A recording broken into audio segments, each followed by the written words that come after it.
Oh my God. Take your action! It wasn't you, it was me. I messed up. And dinner stuff. Take 2. Go!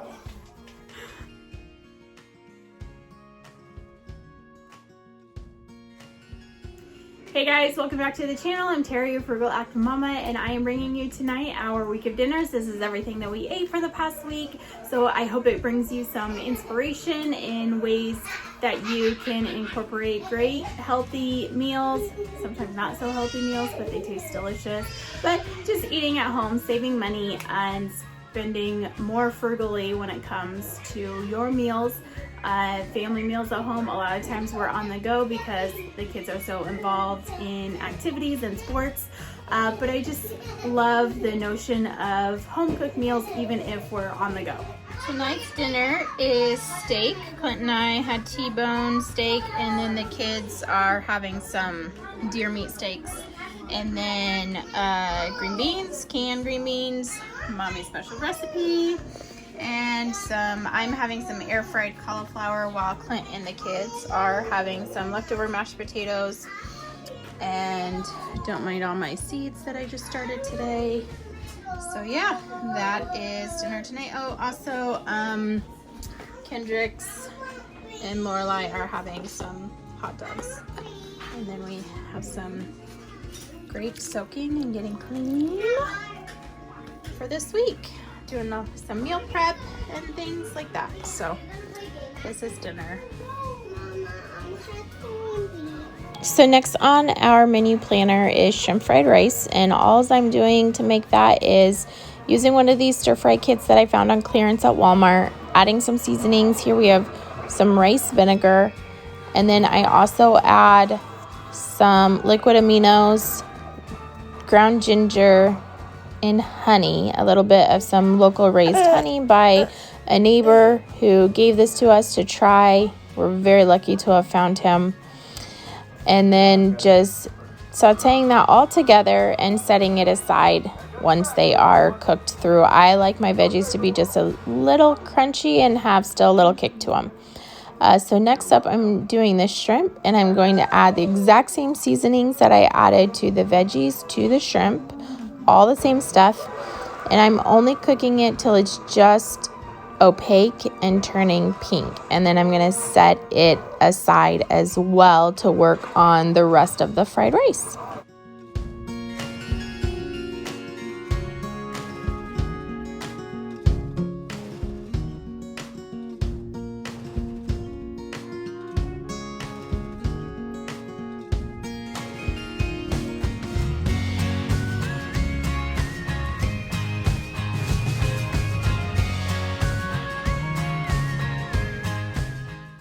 Okay, so for the fried rice portion of this, I'm just sauteing up a large diced onion, and to that I'm going to add some homemade cauli rice, just to keep it a little low carb. It's just a head of cauliflower that I ground up in the blender. And then while that's cooking, I'm actually also cooking up this bag of white rice. It is rice that's made from vegetables. It's super high in protein and fiber, and it's really good for you. So we're going to try that instead of your traditional rice with this dish. So I'm adding that to the onion and the cauli rice right now, just to kind of fry it up and blend it together a little bit.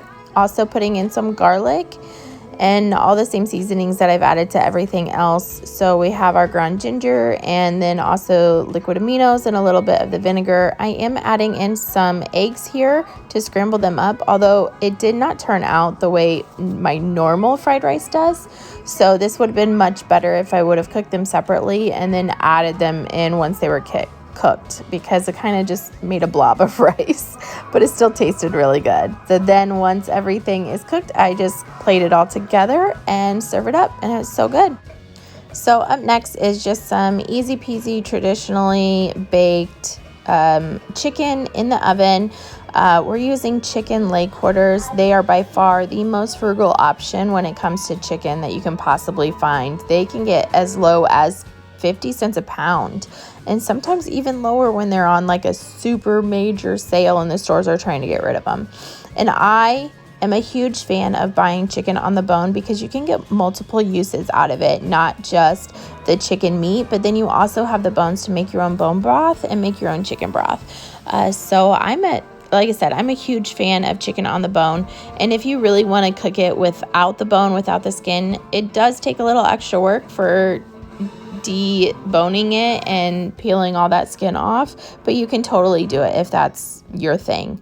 And then you still have the bones and that skin to make a very healthy bone broth for you.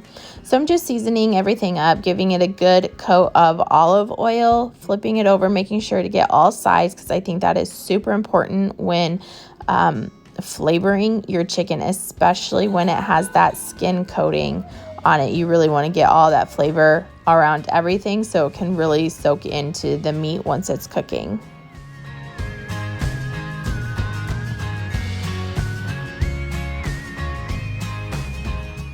Okay, so for spices, other than salt and pepper and olive oil, I am going to use up some containers that I have in the cabinet. I have these old Pampered Chef seasonings that I honestly don't even know how old they are, so I just want to get rid of them.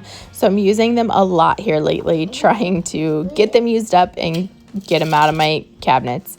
So on this one, we have some garlic and herb, I think, seasoning from Pampered Chef, and I did end up running out of it, so I added some more seasoning that is of similar flavor, garlic and herb. I think this was Weber. And then to the other pan, like I said, trying to use up these Pampered Chef seasonings, I have a citrus basil seasoning that I'm adding to this one. I love citrus flavored chicken, lemon chicken. It is one of my absolute favorite flavors when it comes to chicken. So adding that to this second pan, mainly for me, and I'll be able to eat off this chicken, throw it into salads for the whole week. So I'm also adding some onion powder, and normally I'd also add garlic powder as well to both pans, just to really add some great flavor to the chicken. But I didn't have any garlic powder at the time of making this, so I had to use what I had on hand, which was minced garlic, which it added some amazing flavor, and that garlic juice was really able to soak into the chicken and season the meat up and flavor the meat up, and it was so good.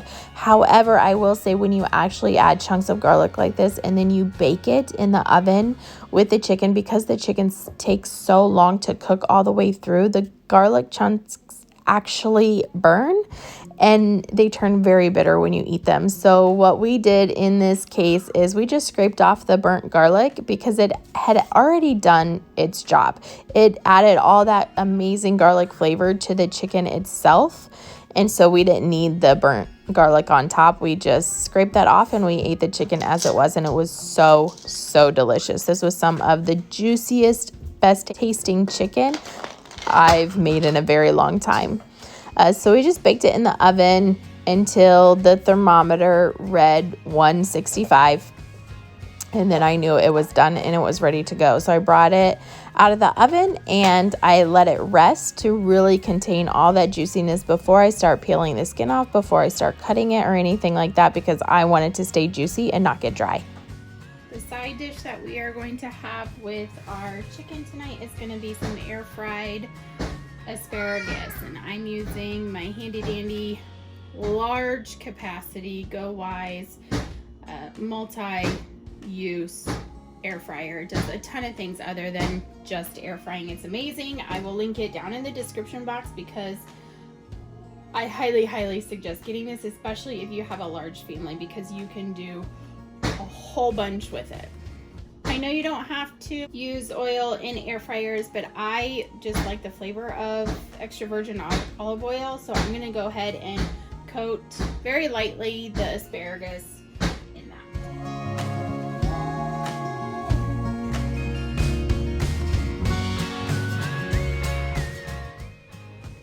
Now, of course, I'm gonna be topping it with some S&P. Normally, I would also add garlic powder to this because I love garlic on everything, but I'm actually all out. I need to run to Sam's Club and get a big container of it. So we're just gonna go super easy peasy and just do salt and pepper today. So I try to do as thin of a layer as I can, with still getting all of the asparagus on. It takes 2 pounds to feed our family of 7 of asparagus because everybody in my family except for Deegan loves asparagus.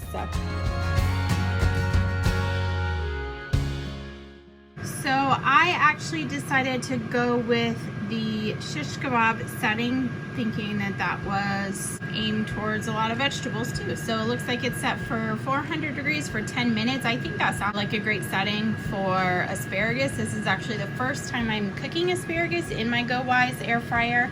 We love asparagus roasted in the oven. So we're trying this today and I'm sure it's gonna be delicious. Okay, asparagus is done. Looks delicious. The top, that side back by the air fryer itself actually looks a little crispy, but these bottom ones look perfect. I'm so excited. I could probably eat this whole tray by myself. So dinner tonight is just some baked chicken. I have a chicken thigh with some air fried asparagus. And I actually did chicken leg quarters. And so the kids love the chicken legs. I like the thigh just because there's more meat on there.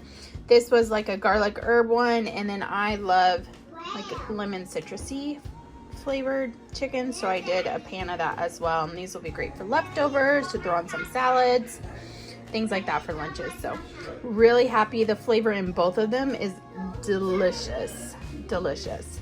So I have Emmett's ready to go to wrestling practice with 2 chicken legs and this a few asparagus. It'd be great to do like a piece of bread and butter with this for the kids as well, or some mashed potatoes or some roasted potatoes or some kind of extra carb or starch for them. So at any rate, this is what we're doing for tonight. So it's super yummy.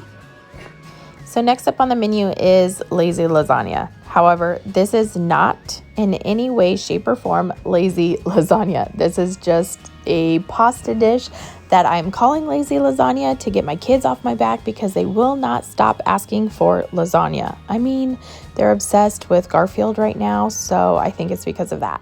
So just cooking up some Italian sausage, throwing in a diced onion, and as much of that garlic that I can get out of that container to finish it up. I'm also adding some dried Italian seasonings. And guys, if you use dried seasonings, make sure you crush them between your hands like this because it really just wakes them up and brings them back to life when you cook them. I also love to do my tomato paste like this. I freeze it into rolls and then break off about a tablespoon portion when I use it. And then I have some home canned diced tomatoes and home canned crushed tomatoes that I added there. I'm cooking up this banza pasta, which is a chickpea pasta. It's super high in protein and fiber again because it's made out of chickpeas. And it's a really great pasta option if you're wanting to go low carb.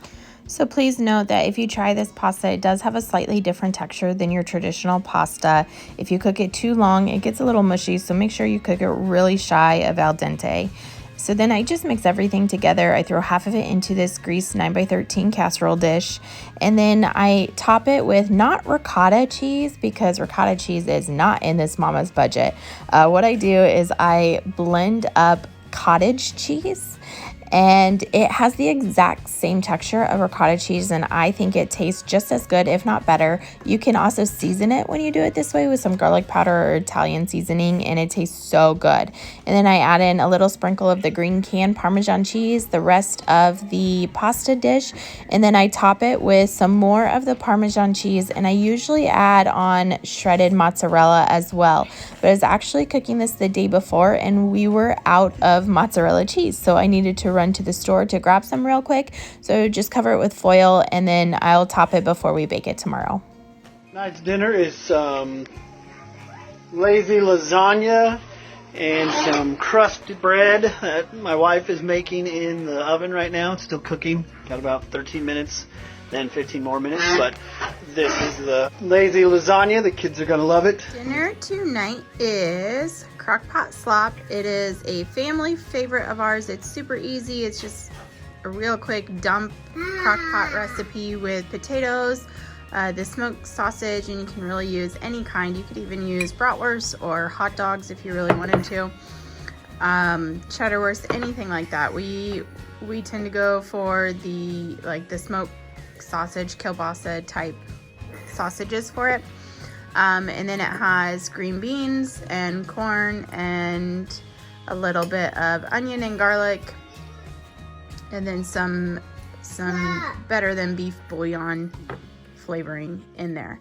And then it just cooks on the crock pot on low for 8 hours or high for 3 hours. It cooks pretty quickly actually. And then I have a side salad here with some tomatoes and green onions over the top of everything and some homemade ranch. And that's really it. It's a pretty easy dinner tonight. I'm counting this as an 8-point meal, just because I like to round up, just because I'm not quite sure what my portions are with this, with the potatoes and the sausage. So just rounding up to be safe, counting it as 8 points tonight for dinner. Hope you guys enjoyed the video, and thanks so much for stopping by, and we'll see you soon.